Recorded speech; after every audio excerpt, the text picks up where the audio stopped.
الحمد للہ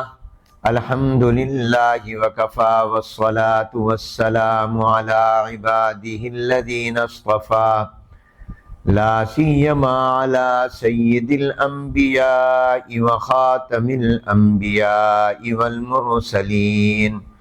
سیدنا محمد صلی اللہ علیہ وسلم وعلى آلہ واصحابہ اجمعین وعلى كل من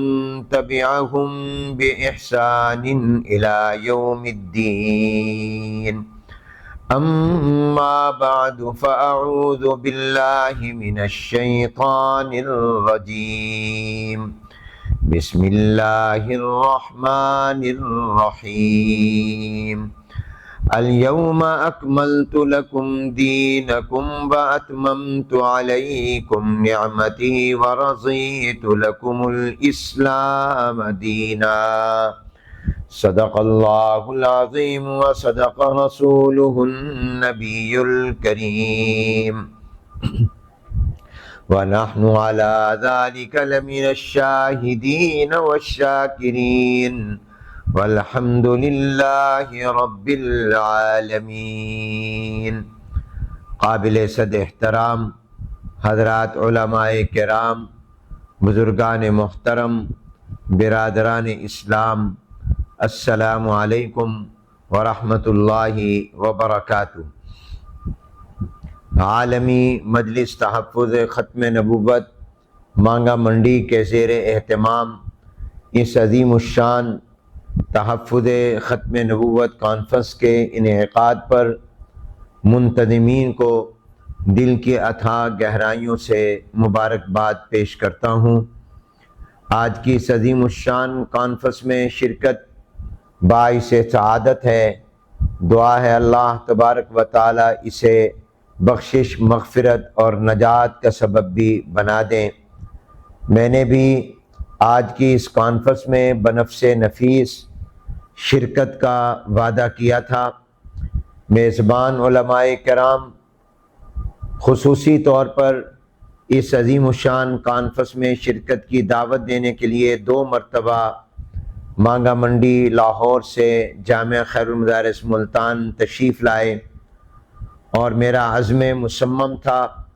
پختہ وعدہ تھا کہ میں اس کانفرنس میں شرکت کی سعادت حاصل کروں گا، خود وہاں پر موجود ہوں گا۔ لیکن مجھے ایک عذر پیش آ گیا، اور وہ عذر یہ کہ وفاق المدارس العربیہ پاکستان کی مرکزی مجلس عاملہ کا اجلاس شیخ الاسلام حضرت مولانا مفتی محمد تقی عثمانی صاحب دامت برکاتہم العالیہ نے کراچی میں طلب کر لیا، جس میں ملک سے منتخب مجلس عاملہ کے معزز اراکین شرکت فرما رہے ہیں، اور چونکہ اس اجلاس میں بندہ کی شرکت بھی نہایت ضروری تھی، اس وجہ سے میں یہاں آپ میں خود موجود نہیں ہوں اور بذریعہ فون آپ سے مخاطب ہوں۔ مجھے اس بات کا افسوس بھی ہے اور دکھ بھی ہے، لیکن اللہ تبارک و تعالیٰ کے فیصلوں میں کوئی نہ کوئی حکمت ضرور ہوتی ہے۔ کائنات کا یہ نظام اللہ تعالیٰ کے حکم سے اور حکمت سے چل رہا ہے۔ سیدنا علی المرتضیٰ رضی اللہ تعالیٰ عنہ سے کسی نے پوچھا کیف عرفت ربک، آپ نے اپنے رب کو کیسے پہچانا؟ تو سیدنا علی المرتضیٰ رضی اللہ تعالیٰ عنہ نے ارشاد فرمایا عرفت ربی بفسخ العزائم، میں نے اپنے رب کو پہچانا اپنے پکے ارادوں کے ٹوٹنے کے ساتھ۔ جب پختہ ارادہ ہو کہ میں نے یہ کام کرنا ہے اور پھر نہ کر سکے، تو معلوم ہوتا ہے کوئی ذات ہے، جو وہ چاہتی ہے وہی ہوتا ہے، جو وہ نہیں چاہتی وہ نہیں ہوتا۔ ما شاء اللہ کان وما لم یشاء لم یکن۔ اس لیے تدبیر تو یہ تھی، ارادہ تو یہ تھا، وعدہ تو یہ تھا کہ آج میں اس وقت مانگا منڈی میں موجود ہوتا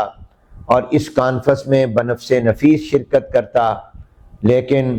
اس عذر کی وجہ سے میں مانگا منڈی آنے کی بجائے مجھے کراچی جانا پڑا اور میں کراچی میں ہوں، اس پر میں دل کی اتھاہ گہرائیوں سے آپ سے بھی معذرت چاہتا ہوں اور اپنے مخلص میزبان علماء کرام اور اس کانفرنس کے منتظمین سے بھی معذرت چاہتا ہوں۔ انشاءاللہ زندگی رہی تو اس قرض کو پھر کبھی ادا کروں گا اور اپنے اس وعدے کا ایفا کروں گا۔ آپ حضرات جانتے ہیں کہ ختم نبوت یہ ہمارا بنیادی عقیدہ ہے۔ ختم نبوت ہمارا ایمان بھی ہے اور ہمارا عقیدہ بھی ہے، ہمارا نظریہ بھی ہے اور ہماری محبت اور ہمارا عشق اور ہماری عقیدت بھی ہے۔ دین کی ساری عمارت ختم نبوت کے بنیادی عقیدے پر قائم ہے۔ جناب نبی کریم رحمت عالم حضور اکرم صلی اللہ علیہ وآلہ وسلم اللہ تعالیٰ کے آخری نبی اور پیغمبر ہیں۔ جناب نبی کریم صلی اللہ علیہ وسلم کے بعد اب قیامت تک کسی قسم کا کوئی نبی اور پیغمبر نہیں آئے گا۔ جناب نبی کریم صلی اللہ علیہ وآلہ وسلم کی نبوت پر، رسالت پر، ختم نبوت پر ایمان لانا نجات اور ہدایت کے لیے اب ضروری ہے۔ جناب نبی کریم صلی اللہ علیہ وسلم کو صرف نبی اور پیغمبر ماننا ہی کافی نہیں، بلکہ آخری نبی اور آخری پیغمبر ماننا بھی ضروری ہے۔ ہمارا عقیدہ ہے جناب نبی کریم صلی اللہ علیہ وسلم آخری نبی، پیغمبر اور آخری رسول ہیں۔ قرآن کریم آخری کتاب ہے، اسلام آخری دین ہے اور یہ امت آخری امت ہے۔ اللہ تعالی ہمیں اسی عقیدے پر جینا اور مرنا نصیب فرمائے۔ قرآن کریم کی 100 آیات مبارکہ اور جناب نبی کریم رحمت عالم حضور اکرم صلی اللہ علیہ وآلہ وسلم کی 200 احادیث مقدسہ عقیدہ ختم نبوت کی دلیل ہیں، اور ختم نبوت کا وہ عقیدہ ہے جس پر سب سے پہلے امت کا اور صحابہ کرام رضوان اللہ تعالی علیہم اجمعین کا اتفاق اور اجماع ہوا۔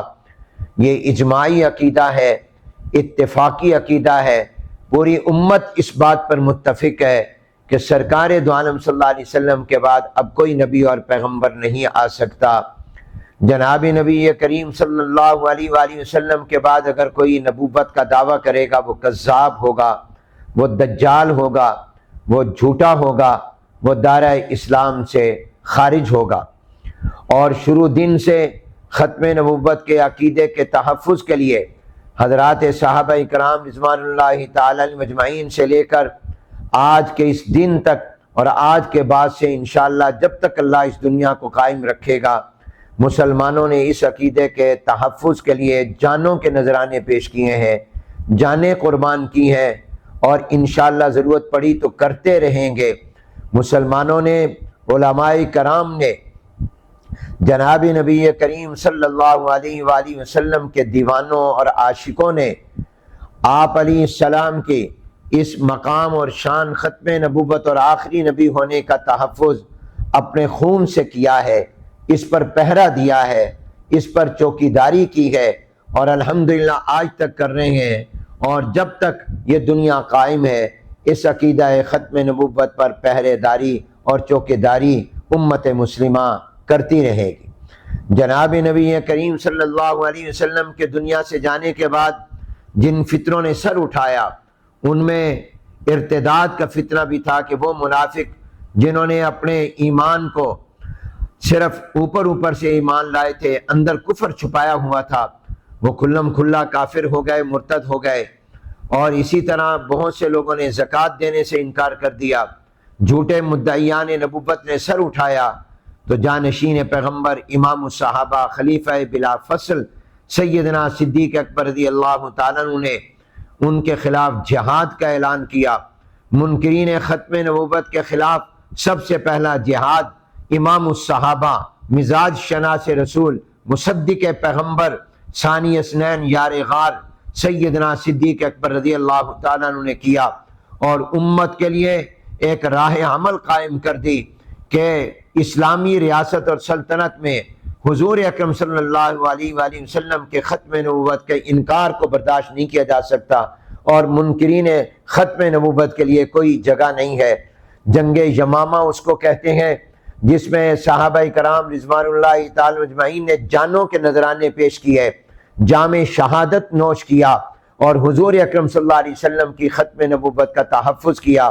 اور اس جنگ یمامہ میں 1200 صحابہ کرام رضوان اللہ تعالی علیہم اجمعین شہید ہوئے، جن میں 700 یا 800 قرآن کریم کے حافظ اور قرآن کریم کے قاری صحابہ کرام تھے۔ حضور علیہ السلام کی زندگی میں جتنی بھی جنگیں ہوئیں، جتنے بھی جہاد اور غزوات ہوئے، جتنی لڑائیاں ہوئیں، خواہ وہ بدر ہو، خواہ وہ احد ہو یا حنین ہو یا خیبر ہو، جتنی بھی غزوات ہوئے ہیں، کسی غزوے میں اتنی بڑی تعداد میں صحابہ شہید نہیں ہوئے، بلکہ تمام غزوات کے شہداء کی تعداد بھی جنگ یمامہ کے شہداء کی تعداد سے کم ہے۔ اس سے صحابہ نے بتا دیا کہ ہم جان دے سکتے ہیں مگر اپنے اس عقیدے پر اور ختم نبوت پر کوئی آنچ نہیں آنے دیں گے۔ اس کے بعد بھی ہر دور میں مسلمانوں نے، اہل ایمان نے ختم نبوت کا تحفظ کے لیے قربانیاں دی ہیں۔ مسلسل ایک جد و جہد ہے۔ آپ کے وطن عزیز پاکستان اور بر صغیر پاک و ہند میں بھی جب اس فتنے نے سر اٹھایا اور مرزا غلام احمد قادیانی کذاب نے نبوت کا دعویٰ کیا، تو علماء کرام میں سب سے پہلے لدھیانہ کے علماء نے اس کے خلاف کفر کا فتویٰ دیا، اور سب سے پہلے انہوں نے کہا کہ یہ حضور اکرم صلی اللہ علیہ وسلم کی ختم نبوت کا منکر ہے، دائرہ اسلام سے خارج ہے۔ اس کے بعد محدث العصر امام المحدثین حضرت علامہ انور شاہ کشمیری رحمۃ اللہ علیہ نے باقاعدہ منظم انداز میں ختم نبوت کے تحفظ کے لیے بنیادیں قائم کی، تحریک چلائی، اور امیر شریعت سید عطا اللہ شاہ بخاری رحمۃ اللہ علیہ کے ہاتھ پر خود بھی بیعت کی، اور 500 علماء کرام نے ختم نبوت کے تحفظ کے لیے بیعت کی، اور الحمدللہ اس کے بعد پھر ہمارے اکابر نے ختم نبوت کا تحفظ کیا۔ 1953 کی تحریک کے اندر لاہور میں مجاہدین اسلام نے، عاشقان مصطفیٰ نے اور جانشاران ختم نبوت نے اپنا سینہ تان کر ختم نبوت زندہ باد کا نعرہ لگایا،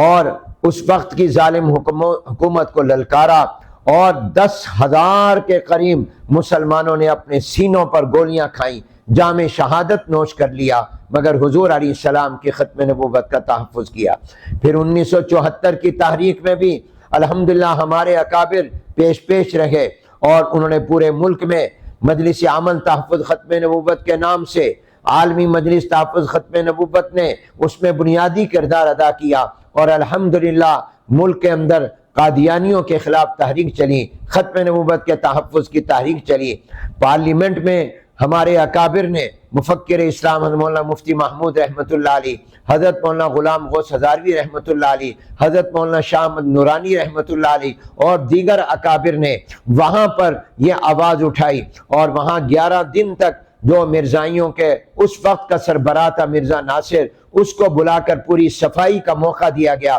اور پھر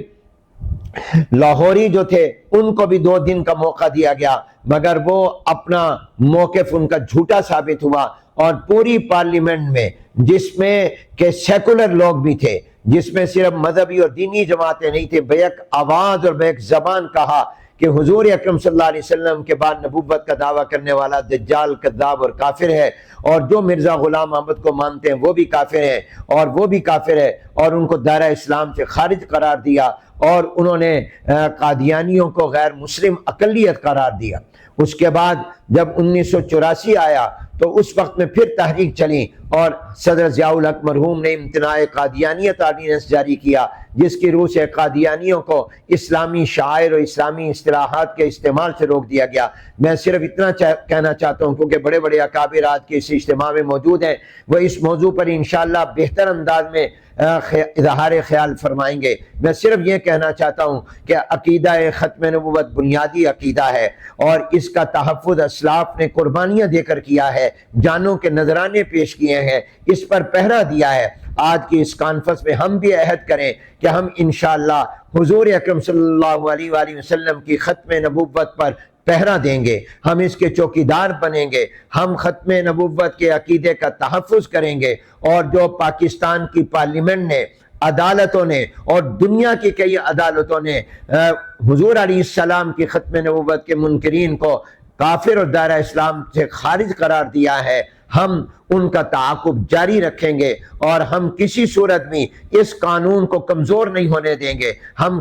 کسی صورت میں آئین کی اس ترمیم کو متاثر نہیں ہونے دیں گے، بلکہ اس کے جو منطقی اور لازمی تقاضے ہیں ان کی تکمیل کے لیے بھی ہم جد و جہد کریں گے۔ اللہ تعالیٰ اس اجتماع کو اپنی بارگاہ میں قبول فرمائے اور اس کانفرنس میں شرکت کو حضور اکرم صلی اللہ علیہ وآلہ وسلم کی شفاعت کے حاصل ہونے کا اور جنت میں حضور اکرم صلی اللہ علیہ وآلہ وسلم کی رفاقت و معیت کے حاصل ہونے کا ذریعہ بنائے۔ وآخر دعوانا ان الحمد للہ رب العالمین۔